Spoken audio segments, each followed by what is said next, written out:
여러분, 지난 한 주 여러분의 삶은 어떠셨습니까? 기쁨이 차고 넘치셨습니까? 아니면 기쁨의 기자도 없는 힘든 한 주였습니까? 우리가 자녀들을 키우면서 우리의 자녀들이 어떤 일을 계기로 슬퍼하고 우울하고 낙심해 있는 모습을 볼 때 부모된 우리의 마음이 어떻습니까?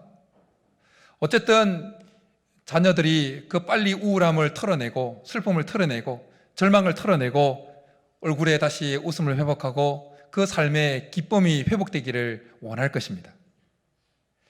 하늘에 계신 우리 하나님 아버지의 마음도 마찬가지입니다. 우리가 힘들게 절망 가운데 우울함 가운데 슬픔 가운데 있을 때 우리를 보시는 하나님의 마음은 우리가 빨리 그것을 털어내고 그 모든 것을 털어내고 기쁨을 회복하기를 원하신다는 것입니다. 그래서 이렇게 주일날 또 우리를 부르시고 하나님 예배를 통해서 말씀을 통해서 은혜를 주시면서 우리에게 기쁨을 회복시켜 주고 싶어 하시는 것입니다. 하나님 오늘 말씀을 통해서 우리 가운데 기쁨을 회복시켜 주실 줄 믿습니다. 여러분, 기쁨은 단순히 우리가 감정적으로 우리를 기분 좋게 하는 차원을 훨씬 뛰어넘는 것입니다. 기쁨은 능력이요 힘인 것입니다. 2차 세계대전 때 폴란드에 아주 악명 높은 유대인 포로 수용소가 있었죠. 아이슈비츠. 그곳에서 유대인들이 매일 가스실에 들어가서 죽임을 당했습니다. 그리고 그 아이슈비츠 수용소는 그 시체들을 태우는 냄새로 퀴퀴한 냄새로 가득했다고 합니다. 그곳에서 살아남았던 유대인들 중에 빅터 플랭클이라고 하는 아주 유명한 정신과 의사가 있습니다. 그가 나와서 생의 의미를 찾아서라는 그 책을 기록했는데 아주 유명한 책입니다. 그 책에서 이런 이야기를 하고 있습니다. 수많은 유대인들이 죽임이 임박해 온 그 순간까지도 웃음과 여유를 잃지 않았다. 그들은 생존의 문제와 투쟁을 할 때 웃음과 유머를 무기로 사용했다. 그리고 플랭크가 또 기록한 죽음의 수용소라는 그 책을 읽어보면 그곳에서 플랭크는 그 동료들에게 자기가 유머를 가르치기도 했다고 합니다. 그 치열한 환경, 내일 죽을 줄 모르는, 바로 오늘 죽을 줄 모르는 그 극악한 상황 속에서 그 상황을 극복하기 위해서 인위적으로라도 그들은 기쁨을 만들어내었다라는 것입니다. 기쁨은 힘이고 능력인 것입니다. 문제를 이기고 버틸 수 있는 힘이요 능력이 기쁨인 것입니다. 뿐만 아니라 기쁨은 우리 가운데 있는 그 질병을 떠나가게 만드는 치유의 능력이 있는 것입니다. 그래서 잠언서에서는 이 기쁨의 위력에 대해서 이렇게 말씀합니다. 마음의 즐거움은 양약이라도 심령의 근심은 뼈를 마르게 하느니라. 마음의 즐거움은 양약, 우리의 모든 것을 치료하는 약이 된다는 것입니다.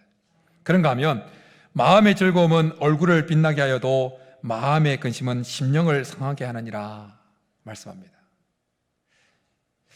예배 시간에 이런 거 잘 안 하는데 옆 사람을 얼굴을 한번 잘 보십시오. 빛나는 것 같습니까? 여러분 마음속에 기쁨이 가득해서 여러분의 얼굴이 빛날 수 있기를 간절히 축복합니다. 기쁨이 이런 능력이 있기 때문에, 이런 힘이 있기 때문에 하나님을 믿지 않는 자들도 어떻게든 수단 방법을 동원해서, 그들이 동원할 수 있는 수단 방법을 동원해서 그들 속에 기쁨을 불어넣으려고 합니다. 돈으로 기쁨을 살려고 합니다. 쇼핑을 하고 여행을 하고, 어쨌든 또 심할 경우에 술을 마시고 마약을 해서라도 그들 속에 기쁨을 불어넣고 기쁨을 살려고 합니다. 그런데 그런 수단을 통해서, 그런 방법을 통해서 지덕한 기쁨은 금방 사라져 버립니다. 일순간입니다. 어떤 한 네티즌이 인터넷에 지름의 기쁨, 그 유효 기간은 어떻습니까? 라는 질문을 올렸어요. 지름의 기쁨, 막 지르는 거잖아요. 막 카드 끌어가지고 막 사고 하는 이 지름의 기쁨이 그 유효 기간이 어떻게 되는지 올렸어요. 자기가 비싼 돈을 들여가지고 좋은 컴퓨터를 샀는데 이틀이 지나니까 그 마음이 그냥 무덤덤해져서 다른 사람들은 어떤지 궁금해서 그 질문을 올렸어요. 그 질문에 댓글을 달면서 여러 사람들이 이런 말을 했어요. 주문하고 택배 받아서 택배 개봉하고 언박싱 하면 끝. 언박싱은 제품 이제 개봉하는 거거든요. 어떤 사람은 주문 결제 후 끝 이랬어요. 쿠팡 이런 것 같아서 주문 착 이제 하면 뭐 눌러가지고 하면 완료되었습니다. 주문이 완료되었습니다. 하면 기쁨까지 완료돼 버리는 거예요. 옷을 사면 기쁩니다. 근데 그 기쁨 잠시 후에 사라집니다. 물건을 사면 기쁘지만 그 기쁨 오래 가지 않습니다. 새 집 사면 새 집 들어가게 되어지면 기뻐가지고 밤잠을 설칩니다. 좋아라 좋아라 그럽니다. 첫 집을 구입하면. 근데 그 기쁨 오래 안 갑니다. 여행 가면 기쁘지요? 근데 돌아올 때는 기쁨 기자는 끝 없고 피곤해 죽겠다고 막 그럽니다. 하나님께서 우리에게 주고 싶어 하시고 우리로 하여금 누리기를 원하는 그 기쁨은 세상 사람들이 누리는 그 일순간의 기쁨이 아닙니다. 그냥 가변적인 기쁨이 아닙니다. 하나님께서 우리에게 주고 싶어 하시고 우리가 누리기를 원하는 그 기쁨은 영원한 기쁨입니다. 우리의 환경과 여건을 뛰어넘는 기쁨입니다. 사람에 따라서 기질적으로 성격적으로 쉽게 우울해지고 쉽게 슬퍼지는 사람이 있습니다. 우울증 있는 분들은 꼭 약을 드십시오. 병이니까. 기질적으로 우울해지는 사람도 있습니다. 그런데 하나님께서 우리에게 주시는 그 기쁨은 우리의 성격과 기질을 뛰어넘는 기쁨인 것입니다. 하나님은 오늘 느헤미야를 통해 주시는 이 말씀을 통해서 하나님 백성된 우리가 기질과 성격을 뛰어넘고 환경과 여건을 뛰어넘는 그 영원한 기쁨을 회복할 수 있는, 유지할 수 있는 비결을 우리에게 제시하고 있습니다.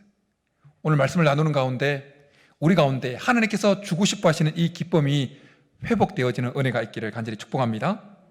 말씀을 통해서 하나님께서 주시는 첫 번째, 하나님께서 주시는 기쁨을 우리가 회복할 수 있는 첫 번째 비결은 이것입니다. 하나님과의 친밀한 관계를 회복하고 유지하는 것입니다. 하나님과의 친밀한 관계를 회복하고 유지하는 것입니다. 느헤미야서는 바벨론 포로지에 끌려갔던 유대 백성들이 포로하는 것을 배경으로 하고 있습니다. 이스라엘 백성들은 바벨론 포로지에서 세 차례에 거쳐서 귀환하게 되어집니다. 오늘 이 느헤미야서는 3차 귀환 때를 배경으로 하고 있습니다. 이스라엘 백성들이 그 바벨론 포로지에서 돌아올 때 정말 기뻤습니다. 너무 기뻤습니다. 여러분, 우리가 8.15 이곳에 있는 분들은 8.15를 다 겪지는 않았겠지만 우리 권사님 한 분 빼고, 권사님 몇 분 빼고, 8.15 해방 때 태극기를 들고 막 얼마나 기뻤겠습니까? 우리 상상을 할 수 있지 않습니까? 그 바벨론 70년 포로기를 마치고 돌아올 때 이스라엘 백성들은 너무 기뻤습니다. 그래서 한 시인은 그 바벨론 포로에서 돌아올 때 그 기쁨을 이렇게 노래했습니다. 여호와께서 시온의 포로를 돌려보내실 때에 우리는 꿈꾸는 것 같았도다. 그때 우리 입에는 웃음이 가득하고 우리 혀에는 찬양이 찼었도다. 그런데 말입니다, 그들이 그렇게 꿈꾸는 것 같은 기쁨에 겨워서 바벨론에서 그렇게 몇 달을 오면서 얼마나 기뻤겠습니까? 근데 막상 고국에 돌아오니까 상황이 녹록하지 않았습니다. 모든 것이 폐허가 되어 있는 그 상황이었기 때문에 모든 것을 새롭게 다 갖추면서 쌓아 올라가야 했어요. 폐허가 되어 있는 상황에서 생활의 기본에 되어지는 젓가락 그 하나까지, 밥숟가락 하나까지도 이제 하나씩 구입을 했으니 얼마나 생활이 빠듯했겠습니까? 그 생활이 빠듯한데 그것만 있는 것이 아니라 그 주위의 대적들이 그들을 계속해서 괴롭히는 것입니다. 그래서 하나님께서 그들을 다시 고국으로 귀환시킨 것은 하나님을 섬기도록 하기 위함이었는데 먹고 살기 바쁘니까 하나님의 성전을 건축하는 일은 뒷전이었어요. 관심도 없었어요. 하나님과의 먹고 살기 바쁘니까 하나님과의 관계를 맺는 것에는 전혀 관심이 없었어요. 바쁘니까. 씨를 뿌려도 거두어지는 게 없습니다. 거두어지는 것이 없어요. 그런 안타까운 모습을 보신 하나님께서 학개와 서기라 선지자 같은 선지자들을 보내어서 먼저 하나님과의 관계를 회복하라고 성전을 건축하라고 독려합니다. 그래서 우여곡절 끝에 성전이 세워집니다. 그렇지만 성전이 세워졌지만 그 성전을 보호할 수 있는 예루살렘 성벽은 아직 무너진 상태로 있었습니다. 그러니까 여전히 대적들의 공격을 받는 상태였어요. 그러자 세 번째, 3차 귀환 때 지도자로 왔던 이 느헤미야가 하나님께 기도하면서 52일 만에 예루살렘 성벽을 재건합니다. 그렇지만 성전도 재건되었고 성벽도 재건되었지만 여전히 이스라엘 백성들 마음속에 기쁨은 없었습니다. 여전히 피폐했습니다. 그들의 심령이. 왜냐하면 성전도 재건되어지고 성벽도 재건되어졌지만 가장 중요한 하나님과의 그들의 관계는 아직 재건되지 않았기 때문이었어요. 여러분, 우리의 삶에 기쁨이 상실되었다면 먼저 재건되어야 하는 것은 바로 하나님과의 관계인 줄 믿습니다. 하나님과의 관계가 회복되어져야 그때부터 세상을 뛰어넘는, 환경을 뛰어넘는, 여건을 뛰어넘는, 우리의 기질과 성격을 뛰어넘는 기쁨이 회복되어지는 것입니다. 그래서 이스라엘 백성들이 그 성전도 재건되어지고 성벽도 재건되어졌지만 기쁨이 없는 그들의 상태를 알고 그들은 성벽을 재건한 그 완공한 지 5일째, 완공하고 얼마나 힘들겠습니까? 그런데도 그들 마음에 기쁨이 없으니까 완공이 6월 25일 날 완공되어지는데 7월 1일 날 나팔절을 준수하기 위해서 그들은 수문학 광장으로 모입니다. 그리고는 학자 겸 제사장인 에스라를 청빙합니다. 청빙해서 말씀을 낭독하도록 만듭니다. 모세오경을 낭독하게 만들어요. 그리고 주위에 있던 레위인들이 그 에스라가 낭독한 말씀이 무슨 뜻인지, 그들이 어떻게 적용되어지는지, 소위 말하는 그룹 성경 공부를 시킨 겁니다. 그러자 그들 속에 깨달음이 왔습니다. 말씀에 대한 깨달음이 왔습니다. 그들 말씀이 그들에게 어떻게 적용되어지고 그들의 상태가 지금 말씀에 비추어서 어떤 상태인지를 깨닫고 통곡하기 시작합니다. 회개가 일어난 것입니다. 그들의 통곡은 그냥 잠깐 우는 차원이 아니었습니다. 계속 울었어요. 원문을 보면 그 단어 자체가 계속 통곡에서 운 단어가 사용되어져요. 오늘 본문 속에도 어떤 한 사람이 제지할 수 있는 그런 울음의 통곡이 아니었다는 거예요. 한번 제지해서 멈춰지는 그 통곡이 아니었다는 거예요. 온 민족적으로 이 수문 앞에 모인 사람들이 다 통곡했다는 거예요. 회개하면서. 그러니까 느헤미야도 에스라도 레위인들도 이제 그만하라고, 이제 그만 울어도 된다고 그렇게 하는데도 계속 울 수밖에 없는 그런 상황에 있다는 거예요. 회개의 통곡을. 그렇게 하나님 앞에 회개 통곡을 하면서 그들 속에 무너졌던 하나님과의 관계가 다시 재건되기 시작했던 것입니다. 그리고 온전히 회개하고 난 이후에 그들의 모습을 보고는 느헤미야가 이렇게 말한 것입니다. 이날은 우리 주의 성일이니 근심하지 말라. 여호와로 인하여 기뻐하는 것이 너희의 힘이니라. 이제는 하나님과의 관계가 재건되었으니 이제 여호와로 인해서 즐거워하고 기뻐하라고, 그것이 너희의 힘이라고 말씀한 것입니다. 만약 하나님과의 관계가 재건되지 않은 상태에서 여호와로 인하여 기뻐하라고 했다면 전혀 기뻐할 수가 없었을 겁니다.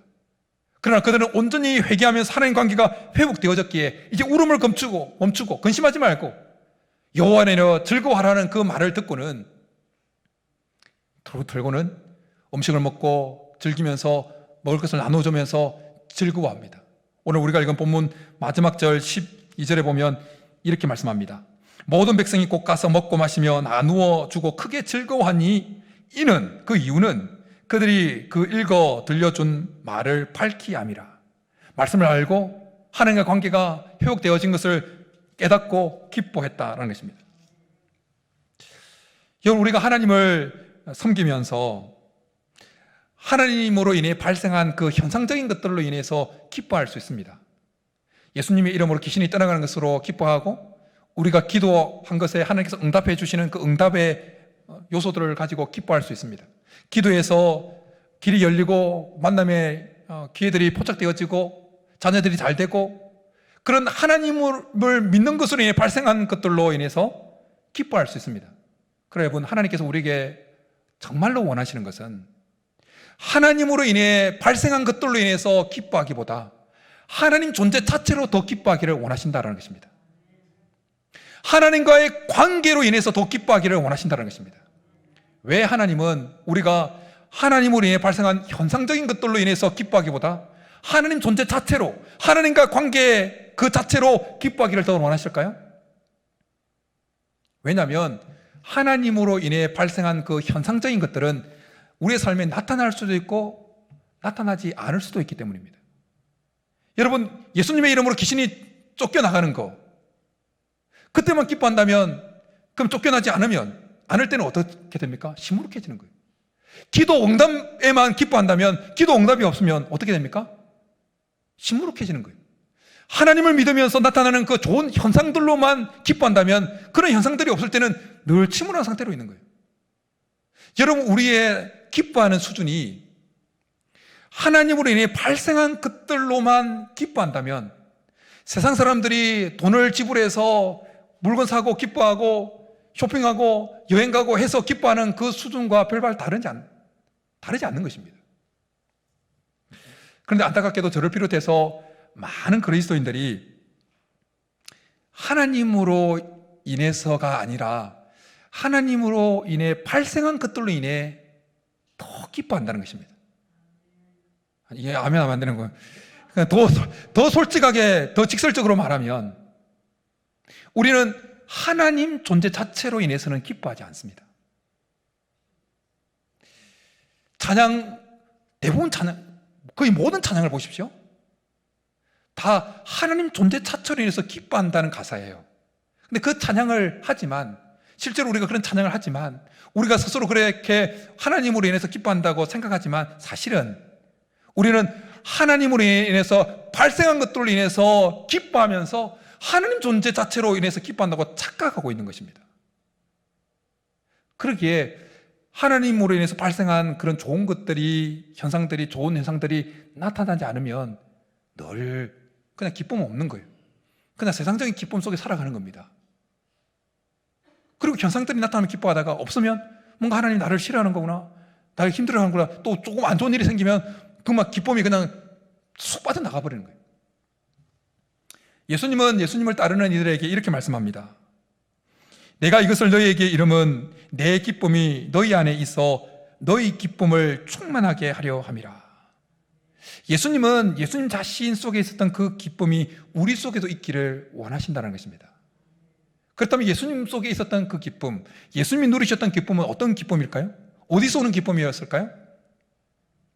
예수님 속에 있었던 기쁨, 예수님이 누리셨던 그 기쁨은 아버지 하나님과의 그 친밀한 관계 속에서 왔던 기쁨입니다. 그런가 하면 예수님은 히브리서에서 보면 그 앞에 있는 기쁨을 위하여 십자가를 참으셨다라고 말씀합니다. 예수님은 공생애의 사역을 하시면서 아버지 하나님과의 그 친밀한 관계 속에서 기쁨을 누리시면서 동시에 십자가를 통과하고 난 이후에 그 누릴 기쁨, 그 천상에서 삼위 하나님께서 완벽한 그 관계 속에서 이 세상 어떤 것으로 설명할 수 없는 그 친밀한 관계 속에서 누리셨던 그 기쁨을 누릴 것을 보시면서 십자가를 참으셨다는 것입니다. 그리고 주님이 누리셨던, 주님 안에 있었던 그 기쁨을 우리에게 주고 싶으셔서, 우리로 하여금 누리게 해주고 싶으셔서 십자가에서 그 아버지와의 관계를 일순간 멈추셨습니다. 탄절하셨습니다. 엘리 엘리 라마 사박다니, 나의 하나님 어찌하여 나를 버리시나이까? 그렇게 고백하면서 하나님과의 그 친밀했던 관계를 순간 멈추십니다. 그렇게 예수님은 공생의 사역을 하시면서 예수님을 따르는 제자들에게 그들이 무엇에 근거해서, 무엇 때문에, 무엇으로 인해서 기뻐해야 되는지, 즐거워하고 기뻐해야 되는지 분명하게 말씀하셨어요. 70인 전도대들이, 70인 전도단, 그 제자들이 나가서 사역을 하고 기쁘게 예수님께 그 사역 보고를 합니다. 예수님의 이름에 귀신도 항복하더이다. 귀신이 하늘에 떨어진 것 막 흥분해가지고 기뻐서 사역 보고를 한 겁니다. 그 사역 보고를 받고는 예수님이 이런 말씀을 하십니다. 그러나 귀신들이 너희에게 항복하는 것으로 기뻐하지 말고 너희 이름이 하늘에 기록된 것으로 기뻐하라. 여러분, 귀신들이 예수님의 이름에 굴복하고 떠나가는 것을 보는 것 정말 기쁘지 않겠습니까? 목사인 제가 우리 성도님들이 기도해서 응답받았다, 은혜 받았다, 은혜 받고 얼굴이 펴지고 밝아지고 하는 모습을 보는 것만으로도 제가 기쁜데, 사역자로서 성도들에게 있던 만약에 귀신 들렸다면 귀신이 떠나가는 그 모습을 본다면 사역자로서 얼마나 기쁘겠습니까?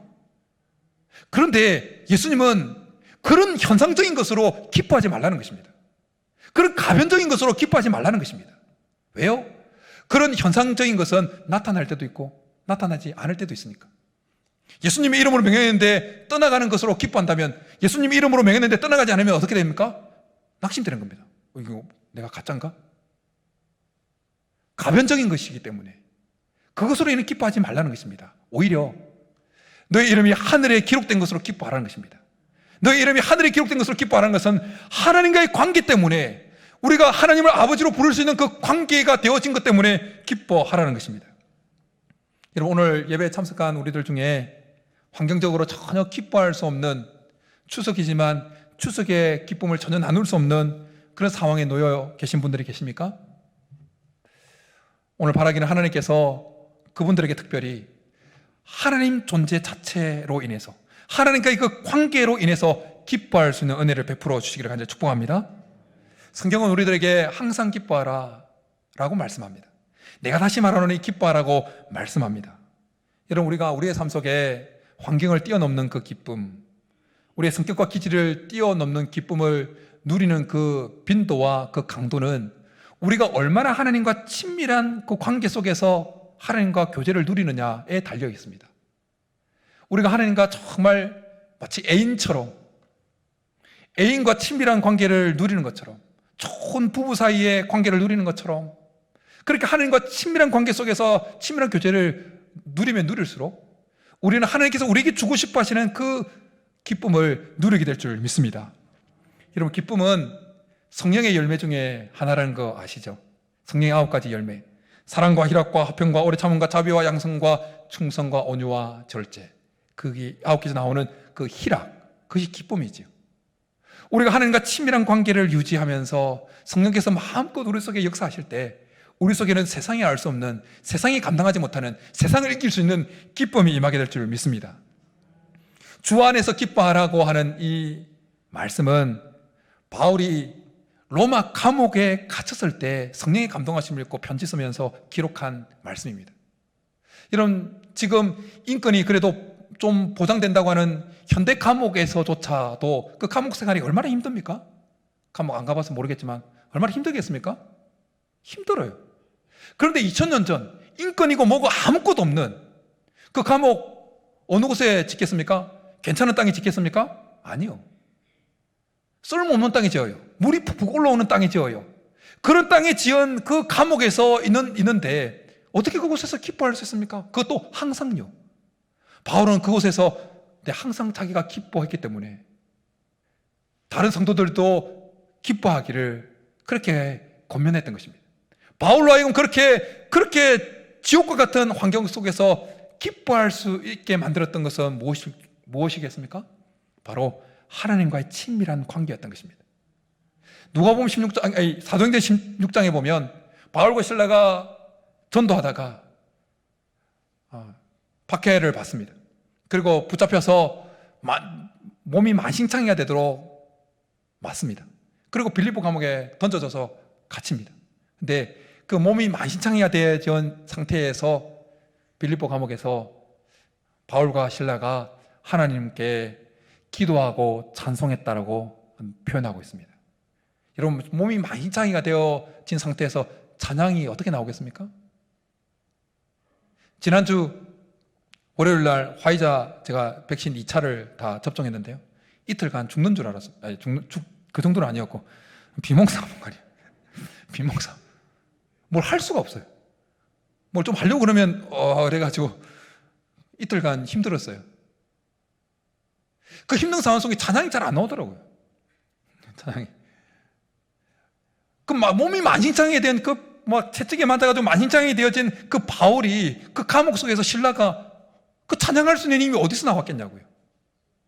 하나님과의 그 친밀한 관계 속에서, 그 감옥 속에서도 만행장이 된 상태에서도 하나님과 친밀한 교제를 누리니까 그곳에서 기쁨이 나오고 하나님을 찬송할 수 있는 힘이 생겼다라는 것입니다. 하박국은 유명한 신앙을 고백했죠. 오늘 오프닝 찬양 때 나왔던 그 가사가 이것입니다.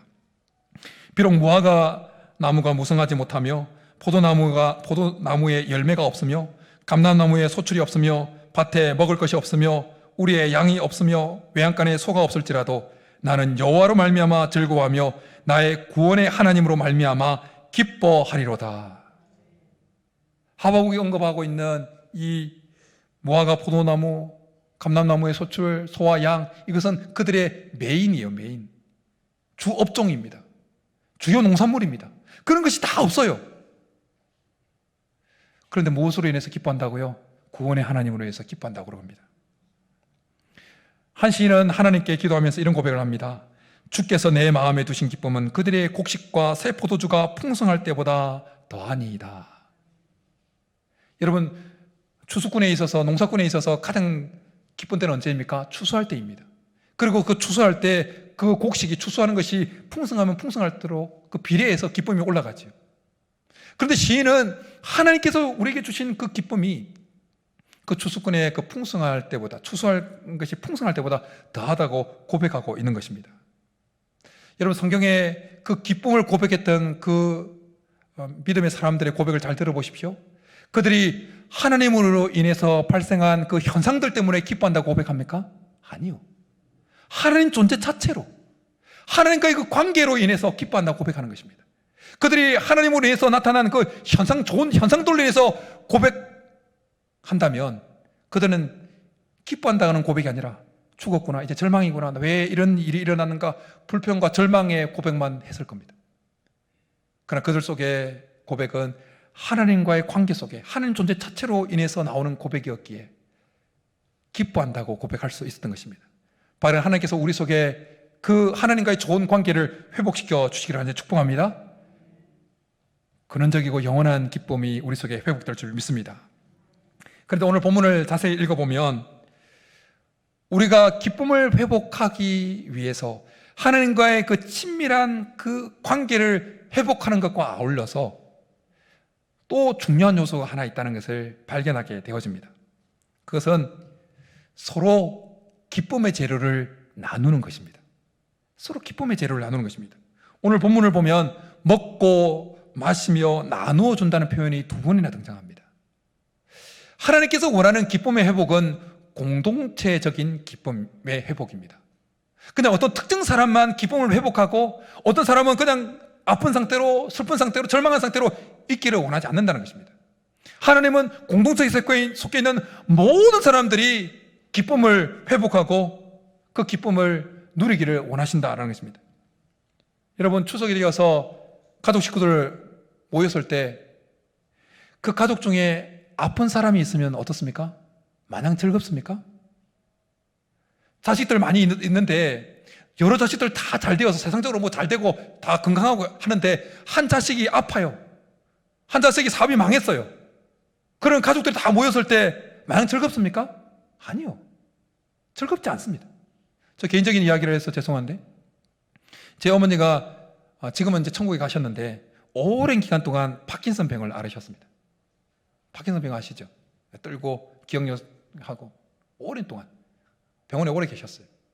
그래서 한 번은 어머니를, 가족들 다 모인 그 추석 명절 날 어머니를 요양원에 이제 파킨슨 약 이제 보양 받아서 모시고 온 거예요. 근데 즐거워할 수 있습니까? 형제들 세상적으로 보면 다 잘 나가요. 다 괜찮습니다. 뭐 교수고 뭐고 해요. 대기업 임원이고 해요. 다 잘 나가네요. 근데 어머니가 그렇게 파킨슨 병을 앓고 있으니 히덕거릴 수가 없는 거예요. 마음이 꿍한 거예요. 마음이 뭔가 무거운 짐이 꽉 차 있는 거예요. 여러분, 하나님이 우리를 보실 때도 마찬가지예요. 공동체 가운데 모든 사람이 회복되기를 원하는 거예요. 한 사람이 절망에 있다. 그럼 하나님 마음이 아프신 거예요. 그래서 우리에게 말씀하시는 겁니다. 기쁨의 재료가 바닥난 이들에게 니네들이 가지고 있는 그 기쁨의 재료를 서로 나누어라. 그래서 공동체적으로 함께 기쁨을 회복하라고 말씀하시는 것입니다. 여러분, 기쁨과 관용은 같이 가는 것입니다. 다른 사람의 아픔, 다른 사람의 부족함을 품어주고 함께 나누어주는 것, 그것이 바로 기쁨을 회복시키고 기쁨을 증폭시키는 것입니다. 그래서 바울은 항상 기뻐하라고, 내가 다시 말하노니 기뻐하라고 말씀하시고는 그 말씀 바로 이어서 이런 말씀하십니다. 너희 관용을 모든 사람에게 알게 하라. 주께서 가까우시니라. 성경은 우리들에게 우는 자들과 함께 울라고 말씀합니다. 함께 눈물을 흘리면서 같이 울어줄 수도 있지만, 우리가 가진 그 기쁨이 바닥난, 기쁨의 재료가 없는 이들에게 우리가 나눌 수 있는 기쁨의 재료를 함께 나누면서 같이 울어줄 수 있는 것입니다. 오늘 본문에는 먹을 것과 마실 것을 준비하지 못한 이들에게 먹을 것과 마실 것을 나눠주라고 말씀하시는데, 그 당시 나팔절날 나눠줘야 될 것이 그것이었기 때문에 그것을 나눠주라는 것이지, 우리는 우리 주위에 있는 우는 자들에게 나눠줄 것, 그 품목은 한정되지 않습니다. 나눠줄 것은 마음껏 나눠줄 수 있는 것입니다. 우리의 시간을 나눠줄 수 있고, 우리의 에너지와 우리의 물질과 우리의 따스한 말과 우리의 따뜻한 마음을 주위에 우는 자들에게 나눠줄 수 있는 것입니다. 룻기를 보면 보아스가 자기가 가지고 있는 그 물질, 그 속에 있는 따뜻한 마음을 나오미와 룻에게 흘려보냅니다. 나누어줍니다. 나오미와 룻은 우는 자에 해당되어지는 것이죠. 모든 남편도 잃고 자식도 잃고 빈털터리로 돼서 왔으니 우는 자였습니다. 기쁨의 재료가 바닥난 자였습니다. 그런 이들에게 보아스는 자기가 가지고 있는 그것을, 기쁨의 재료를 나눠줍니다. 룻이 보아스로부터 백품을 받고 이런 고백을 합니다. 나는 당신의 하녀 중에 하나와도 같지 못하오나 당신이 이 하녀를 위로하시고 마음을 기쁘게 하는 말씀을 하셨나이다. 우는 자였던 나오미가, 우는 자였던 룻이 그 보아스의 따뜻한 기쁨의 재료 나눔을 받고 그 결과가 어떻게 됩니까? 다윗의 가문이 생겨납니다. 그리고 온 인류의 기쁨 되시는 예수 그리스도가 탄생하게 되어진 것입니다. 여러분, 우리가 가진 그 시간과 에너지와 물질을, 그 따스한 말을 흘려보낼 수 있기를 축복합니다. 기쁨의 재료가 바닥난 이들에게 계속해서 흘려보낼 때 우리 가운데 예수 그리스도가 충만히 임재할 줄 믿습니다. 그래서 하나님은 사도 바울을 통해서 우리에게 이렇게 말씀합니다. 각각 자기 일을 돌볼 뿐더러 또한 각각 다른 사람들의 일을 돌보아 나의 기쁨을 충만하게 하라. 여러분, 초대교회는 이상적인 교회라고 일컬어집니다. 성령 충만한 교회였고 기쁨이 충만한 교회였습니다. 사도행전에 보면 초대교회의 그 모습이 어땠는지 우리가 잘 알고 있는 모습을 이렇게 말씀합니다. 날마다 마음을 같이하여 성전에 모이기를 힘쓰고 집에서 떡을 떼며 기쁨과 순전한 마음으로 음식을 먹고 하나님을 찬미하며 또 온 백성에게 칭송을 받으니 주께서 구원받는 사람을 날마다 더하게 하시니라. 성령 충만했던, 기쁨 충만했던 그 공동체, 그 초대교회가 기쁨의 공동체가 될 수 있었던 비결 중에 하나는 기쁨의 재료가 떨어진 이들에게, 기쁨의 재료를 가진 이들이 그 기쁨의 재료를 계속 서로 나누었던 것입니다. 여러분, 바라기는 우리 가운데 기쁨의 재료를 나누는 것이 풍성해질 수 있기를 축복합니다. 우리 교회가 또 추석을 맞이해서 선물 세트를 준비하고 또 힘든 이들에게 또 특별히 또 제공하고 하는 이유가 그것입니다. 함께 기쁨을 회복하기 위한 것입니다. 바라기는 우리 교회가 각 개인적으로는 하나님과의 친밀한 관계를 회복하기 위해서 몸부림칠 뿐 아니라 공동체적으로는 이 기쁨의 재료를 끊임없이 나눔으로 교회 전체적으로 기쁨을 회복할 수 있는 은혜가 있기를 축복합니다. 그럴 때 우리 가운데 하나님이 임재하시면서 하나님 홀로 영광 받으시고 구원받는 백성을 날마다 늘어나게 하실 줄 믿습니다. 이런 은혜가 우리 모두에게 있기를 주님의 이름으로 축복합니다. 그래서 우리 말씀 생각하면서 같이 기도하며 찬양하고 기도하며 나가겠습니다.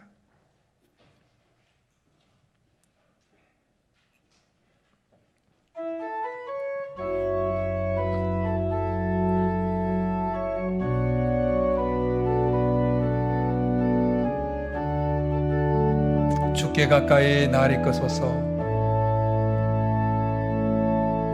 주께 가까이 날 이끄소서. 간절히 주님만을 원합니다. 채워주소서. 주의 사랑이 진정한 찬양 드릴 수 있도록 주께 가까이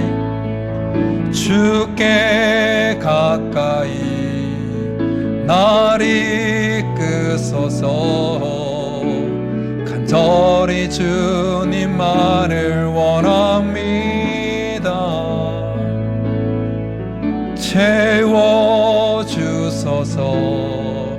주의 사랑을 진정한 찬양 드릴 수 있도록